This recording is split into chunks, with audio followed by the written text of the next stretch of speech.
I want to welcome you back to another video, and if it's your first time here, my name is Young Fizz. I also go by mr.dopestatus on Instagram. You can follow me there. I make helpful machine tutorials as well as other audio-related content. So if you haven't already, do me a favor, hit that like button, hit that subscribe button. Don't forget to turn on the bell notification, and also leave a comment down below if you like this type of content. Today, we're going to be diving into the bass synth inside of the machine. And if you're not familiar with the bass synth inside a machine, basically what it is, it's a built-in monophonic synthesizer module, and it allows you to create bass lines, and it's really quick and easy to use. And that is what we're going to be taking a look at. So let's get right into the tutorial. All right, so today I'm going to be working on the Machine Plus and in Machine 3 software. You can also use the Machine 2 software, or you can use the Machine Mark 3 as well. All right, so to load the bass synth, what you want to do is click on the 4D encoder.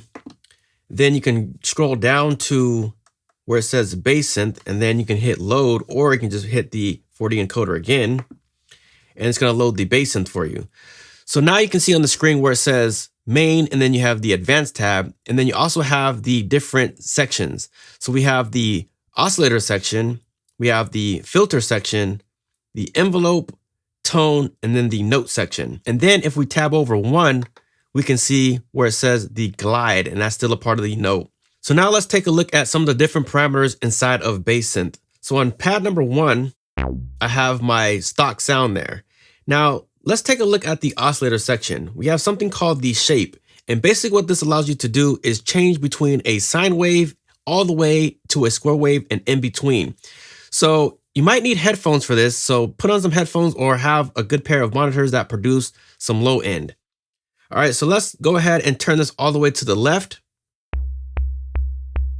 And I'm gonna turn down my resonance for now because I do not want to hear that at all. I just want to hear the pure wave sound.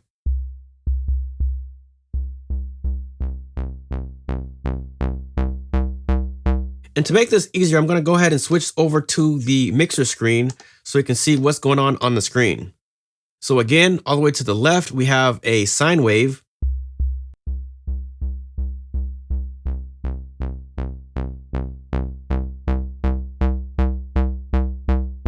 And then also I want to open up that cutoff as well. So again, let me turn it all the way to the left.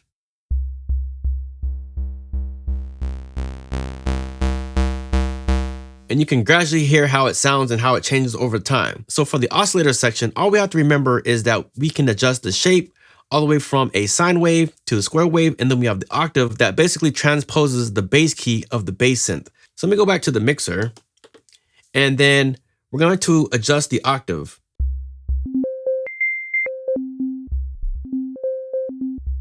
So you can go from -3 all the way to +3.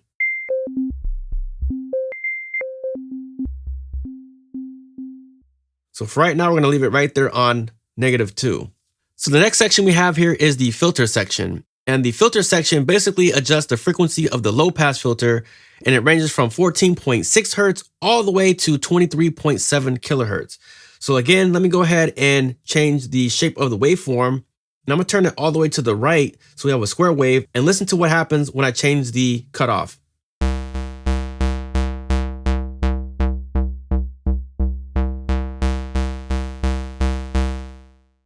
Right next to the cutoff parameter, we have resonance, and the resonance basically adjusts the amount of boost around the cutoff frequency. And the range for this goes from 0.0% all the way to 120%. And one of the important things to note here is that the resonance can start to self-oscillate whenever you increase the amount over 100%. So right now it's at 0, and I'm gonna go ahead and cut this up just a little bit more.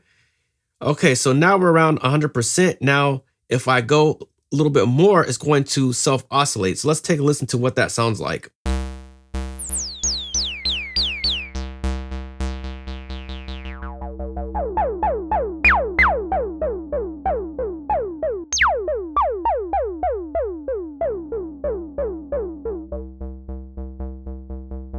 So you can hear how that parameter affects the sound. So the next section we have here is the envelope section. And under the envelope section, we have something called mod amount. And the mod amount basically adjusts the amount of envelope that is applied to the filter cutoff. And this ranges from 0.0% all the way up to 100%. So now let's take a listen to what happens when we adjust this parameter.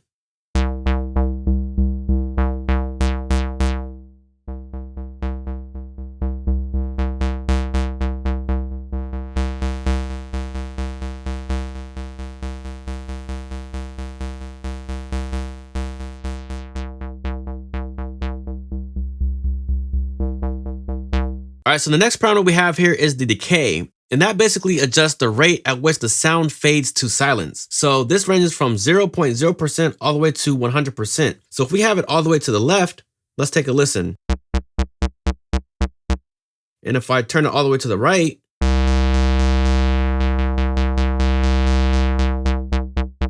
so all the way to the left,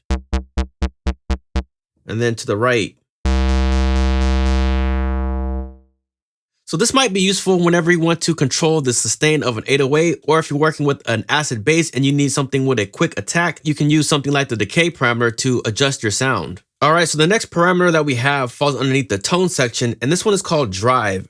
And this ranges all the way from negative 100% all the way to 100%. So let's take a listen to how this affects the sound. Let's start off with negative 100%.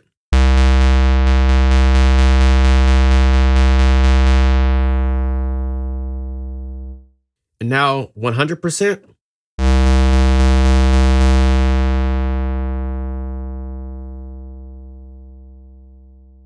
And let me turn down that decay just a little bit.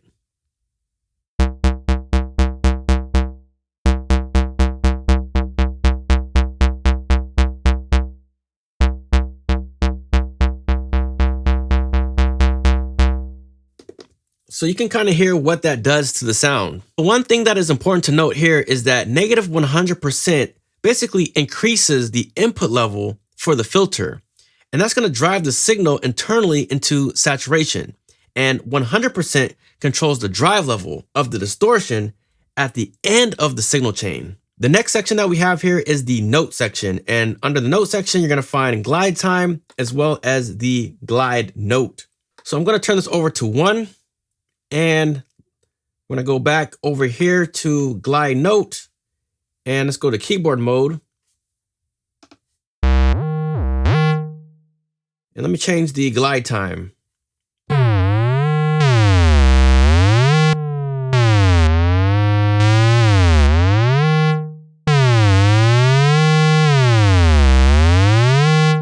If I turn it off, and let me go back, and let me turn it back on.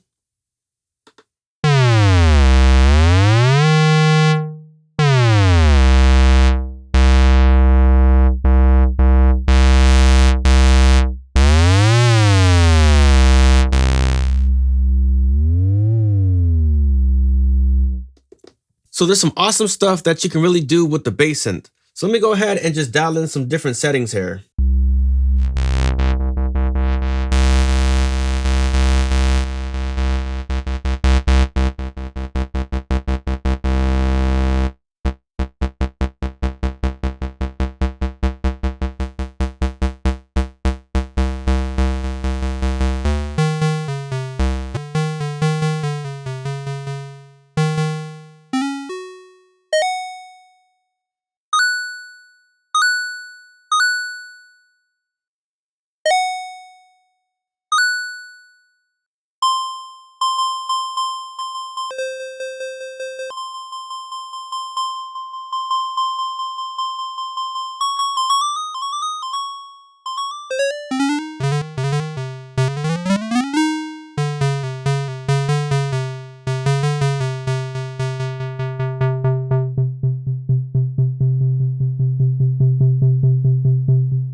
So really awesome stuff using the bass synth. So not only do you have the ability to create your own bass synths, but you can also use some presets as well. So let's go over to the browser icon and select bass synth. And then we can see the different presets.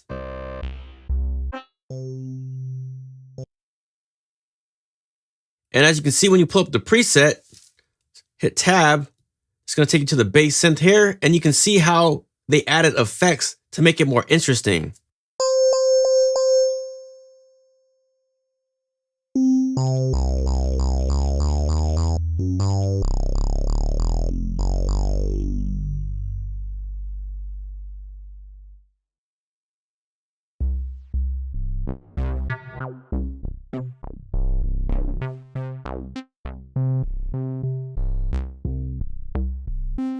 So as you can see, adding the effects leaves so much room for experimentation. I hope you enjoyed this tutorial. If you did, hit that like button, hit the subscribe button, and don't forget to turn on the bell notifications. It's your boy Young Fizz, Mr.dopestatus on Instagram, and we will see you on the next video. Thank you for tuning in, and we are out.